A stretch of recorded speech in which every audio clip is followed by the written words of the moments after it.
भंडारा जिल्ह्यात पारा सध्या 45 डिग्रीवर गेलेला आहे आणि या उष्णतेचा परिणाम भंडारा जिल्ह्यातील जलस्रोतांवर होत आहे। मोठ्या प्रमाणात बाष्पीभवन होऊ लागल्यामुळे भंडारा जिल्ह्यातील लघु असो या मध्यम प्रकल्प असो मोठ्या प्रमाणात कोरड्या पडू लागलेल्या आहे। आपण भंडारा जिल्ह्यातील या चुलबन नदी पात्रात आहो। आपण बघू शकता मोठ्या प्रमाणात या चुलबन नदीला दूर वर बघितलं तर पूर्णपणे हे कोरडी पडलेली आहे आणि या नदीतील पाणी संपूर्णपणे आटलेलं आहे। या ठिकाणी इनरवेल आपण बघू तर इनरवेल या त्यामध्ये पंप लावून या आजूबाजूच्या गावांना पाणी दिलं जाते, ते सुद्धा आता कोरडे पडल्याची स्थिती आपल्याला दिसत आहे।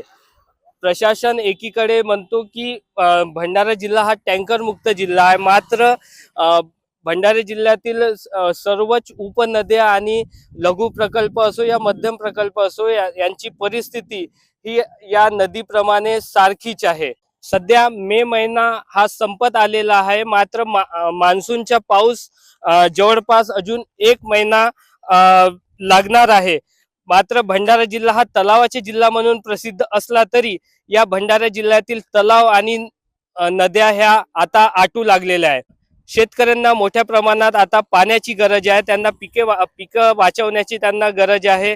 त्यांच्या शेतात असलेली बोरवेल हे भूजल पातळी आटल्यामुळे हे आता कोरडी पडत आहे आणि अशात आता प्रशासन या शेतकऱ्यांना पिकं वाचवण्यासाठी पाण्याचे नियोजन कसे करते याकडे आता या शेतकऱ्यांच्या सर्वांच्या नजरा लागलेल्या आहेत।